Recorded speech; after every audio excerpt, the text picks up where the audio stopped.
Winston sprawled by the window, his gaze tracking raindrops trickling down the pane. The noble aura of a German shepherd who had worked in the police force had dimmed. His frame remained broad, his black and tan fur still sleek, but Winston's eyes, they had shifted.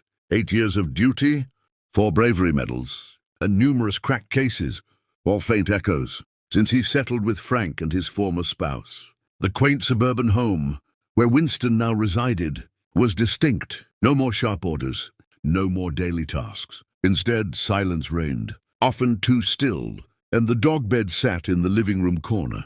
That bed, Winston's prized treasure, where he could coil up, feel secure, and still survey the whole house. Frank had just departed for work. Winston relished these calm mornings. He shifted from the window to his bed, circled thrice, and settled, had perched on the bed's edge to watch the door. His breathing eased. Winston slipped into sleep, dreaming of his proud days. As a valiant service dog, odd noises from the back door roused Winston. His ears perked, his muscles tightened. Had Frank come back early? No. These steps were lighter, and there was Frank's voice, speaking to someone. Winston warily neared the kitchen door. "Winston, come greet our new visitors," Frank said, kneeling with a cardboard box. Inside, Winston heard faint rustles and caught a peculiar scent, a feral whiff. Instinct urged Winston to be cautious. Frank set the box on the kitchen floor. "Found them in the backyard. Their mother's gone. Likely taken by a predator." 3 tiny creatures emerged from the box. Winston stepped back. Bobcats, but not typical house cats. Bobcat kittens, with their distinctive tufted ears, spotted coats, and stubby tails. Winston had once faced a grown bobcat during a forest mission tracking fugitives. Not a fond memory. The 3 kittens surveyed their surroundings. The biggest, with bold stripes on his back, strode straight to Winston's water bowl and lapped at it. The second, with paler fur, crept along the wall, eyes always scanning. The smallest, with a rare white patch on her ear, stood in the room's center, gazing at Winston with interest. Frank named them on the spot. "Bossy, Sneaky, and Tiny." He chuckled, pointing to each. "Just short-term, Winston, until we find a proper home for them." Winston wasn't sure what short-term meant, but he sensed his world had shifted. That first night, he couldn't sleep. Eyes wide, he watched the 3 invaders from the farthest corner of the living room. A week went by. Short-term seemed to stretch longer than Winston expected, and his space was being overtaken bit by bit. First, the kitchen. Bossy claimed the feeding zone for the cats. Winston found his dish shoved aside, and when he neared, Bossy gave a faint hiss, a quiet sound, but enough to make Winston retreat. He'd grown used to backing down, after years with Frank's ex-wife, who never cared for him. Next to the couch, Sneaky began napping on the cushion, where Winston usually rested. When Winston approached, Sneaky would curl tighter, stare sharply, and Winston felt uneasy. He told himself the cushion wasn't vital. He could rest on the floor. But then one day, after a walk with Frank, Winston returned to find all 3 bobcat kittens nestled on his bed. His bed, his sole possession, the only spot in the house truly his. Bossy sprawled in the center, looking bold. Sneaky curled in one corner, eyes half shut yet alert. Tiny, though asleep, still took up a good chunk of the bed. Winston stood wavering. Part of him, the brave service dog, wanted to drive off the intruders. But another part, the one that had learned to lower his head and dodge conflict, prevailed. He sighed, turned, and settled on the chilly wooden floor. Frank saw it all. That night, as the bobcat kittens left the bed to roam the backyard, Winston still hesitated to approach. He lay on the floor, head on his paws, wistful eyes fixed on his bed, now steeped in cat scent. Frank sat beside Winston, petting his dense fur. "This isn't fair, old pal," he murmured. "We need to help you reclaim your voice." The next day, Frank came back with a book. He placed it on the coffee table, low enough for Winston to see the title, How to Teach Dogs to Stand Up for Themselves. Winston couldn't read, but he sensed a shift in Frank. His tone was firmer, his look more determined. The next morning, something odd happened. Frank guided Winston to the bathroom, where a large mirror stood. They faced their reflections. A middle-aged man and a German shepherd, staring back puzzled. "Winston, look in the mirror," Frank said, his voice so earnest it was almost amusing. "We deserve our space." Winston cocked his head. Frank repeated, "We deserve our space." This time Winston's ears lifted. Something in Frank's tone, a confidence absent for too long. "Repeat," Frank said, meeting Winston's eyes in the mirror. Winston couldn't speak, but he stood taller. His tail, often drooped, rose slightly. From the bathroom's corner, Tiny watched with interest. Winston saw the tiny kitten in the mirror, and old habits made him dip his head. Frank shook his head. "No, Winston. Stand tall, head up." Such training went on for days. Sometimes Frank would set Winston's favorite toy on the occupied bed and urge him to grab it. At first, Winston wouldn't dare approach. When he finally mustered courage, Bossie's faint hiss sent Winston backing away, tail tucked. Winston felt embarrassed. That night in dreams, he saw himself as a service dog again, chasing suspects, leaping fences, bold and mighty. He woke in the night, heart pounding. A spark of that dog, still alive within. That weekend, Frank took Winston to the local dog park. This place was new to Winston. Before, Frank only walked him around the block. The park buzzed with joyful barks, balls soaring, and dogs of all sizes romping. Winston felt uneasy. He stayed near Frank, tail down, ears flat. "Winston." A deep voice came from the left. Winston turned to see another German shepherd nearing, older with more gray around the muzzle, yet striding proudly. A veteran. Winston recognized at once. "I'm Rex," the old dog said in a way only dogs understand. "You were one of us, I can tell." Winston dipped his head slightly. Part of him wanted to stand prouder before Rex. "But now you let yourself be pushed around," Rex said, not accusing, just observing. "By cats." Winston lowered his head, ashamed. "Look at me," Rex ordered. Winston obeyed instantly. A reflex from training days. "See how I stand? Head up, ears erect, tail raised, eyes ahead. Not to intimidate, to show I know my worth." Winston studied closely. Indeed, though aged, Rex stood with striking confidence. "Stand like me," Rex urged. Winston tried. He lifted his head, raised his ears, and hiked his tail a bit. It felt odd, like stretching long unused muscles. "Better," Rex nodded. "Now let's play tug-of-war." And they played tug-of-war, chase, and running side by side. Winston felt a spark ignite inside. Strength and agility, he thought, lost. While resting, Rex shared tales of his military service. Winston listened, occasionally adding his own long-buried stories. Back home, Winston entered with a new stride, not fully assured, but changed. Passing Sneaky on the couch, Winston didn't lower his gaze. He met the bobcat's eyes, and a wonder occurred. Sneaky looked away first. Frank saw this small victory and smiled. He kept reading the book, moving to the next chapter. The next day, Frank began shifting furniture.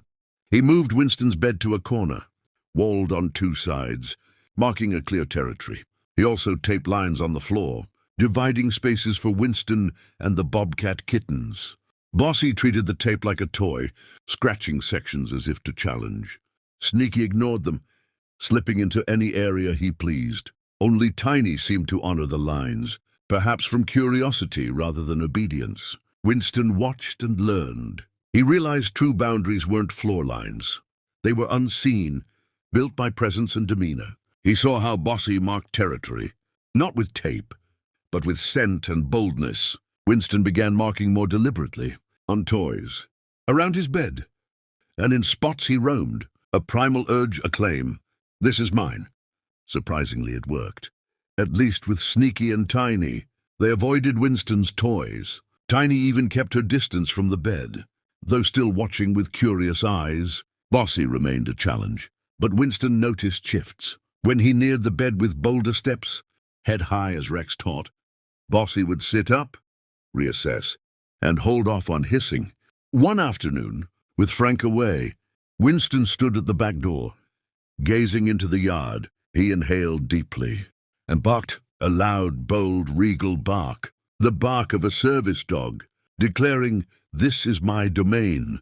From inside, the three bobcat kittens looked up, startled, especially Tiny, her eyes wide with wonder. Winston felt the air shift.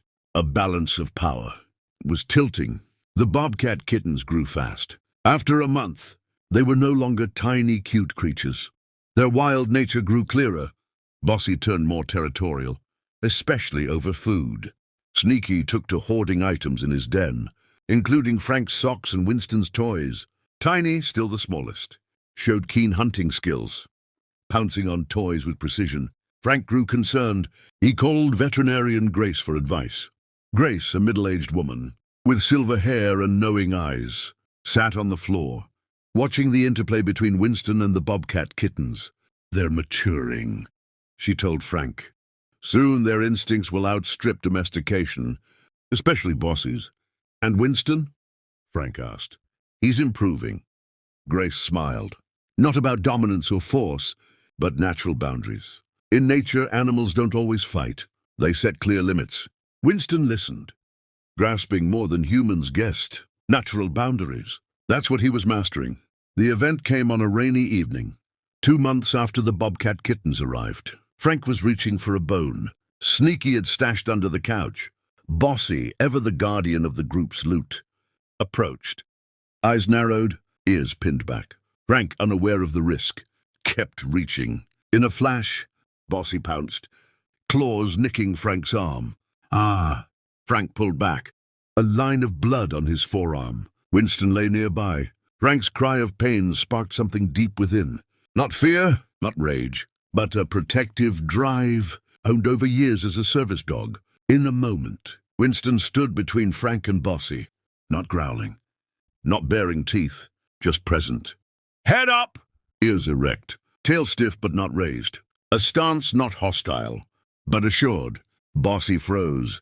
For a moment that stretched long, the two locked eyes, neither backing down. Then the unexpected. Bossy hissed faintly, but stepped back. One step, then another, until he was in the room's corner, still watching but retreated. Frank, hand over the scratch, looked at Winston with awe and pride. "You did it, old pal," he whispered. That night, as all settled for sleep, Winston stood before his bed, unclaimed for weeks. Bossy lay there, eyes half shut, yet alert. Winston approached, his stride steady, not aggressive. He stood by the bed, meeting Bossy's gaze, not growling, not baring teeth, just fully present. A minute ticked by.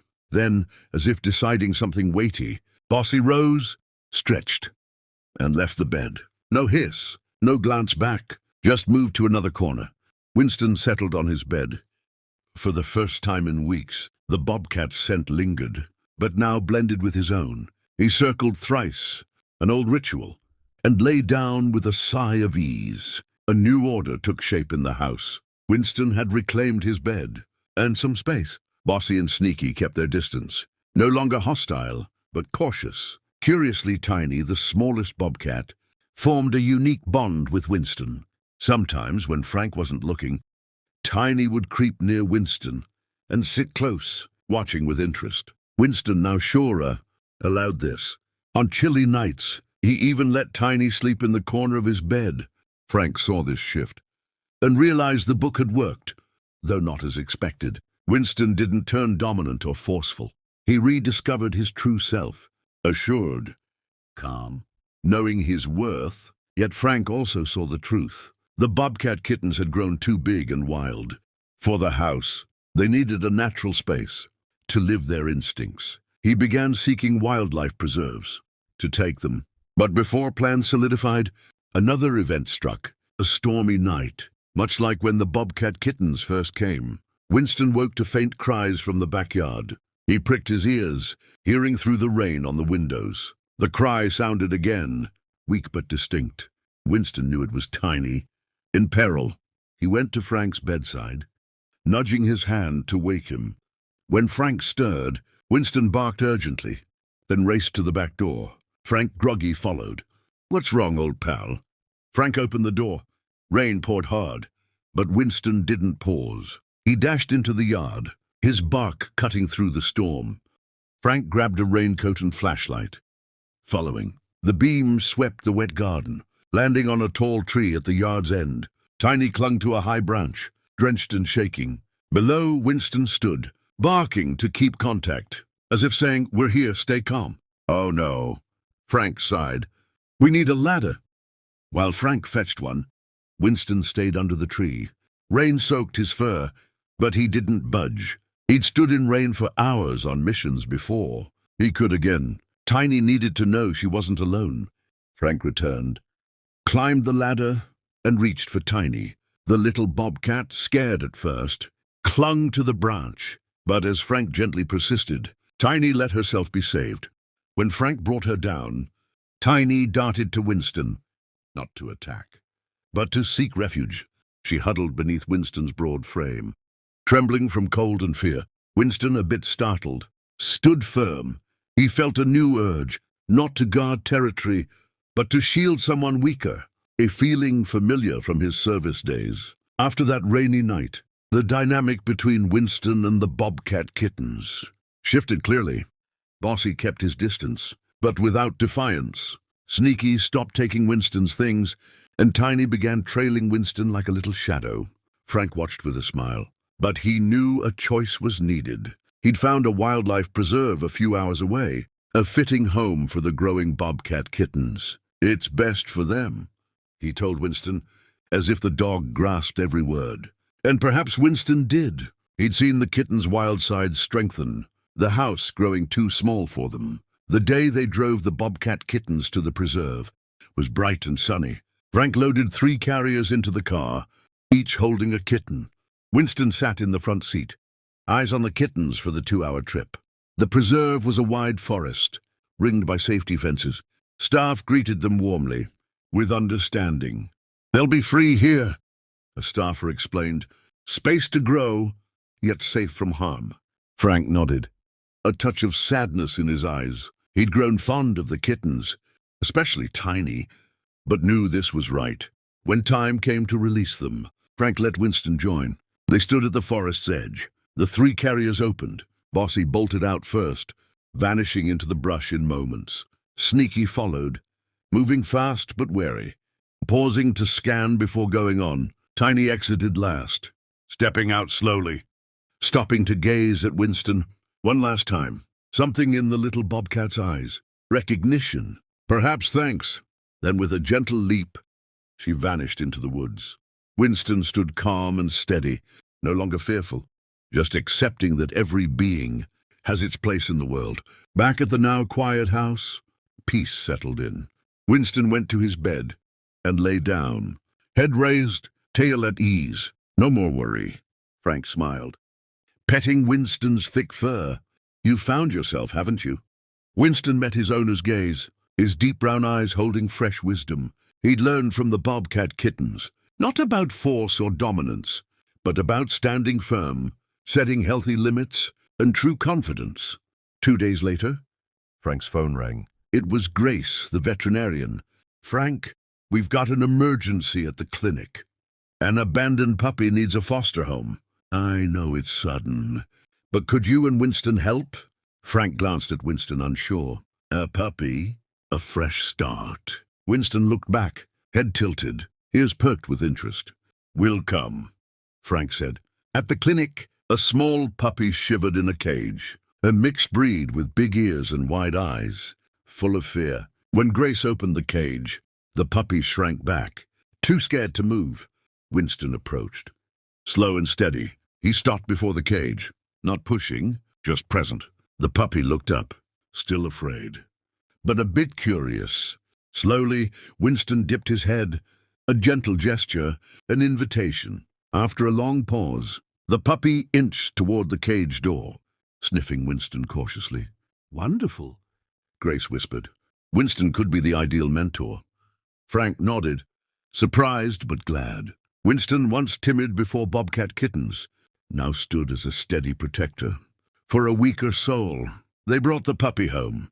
Winston guided him through the house, patient and calm, and when night fell, he did something remarkable.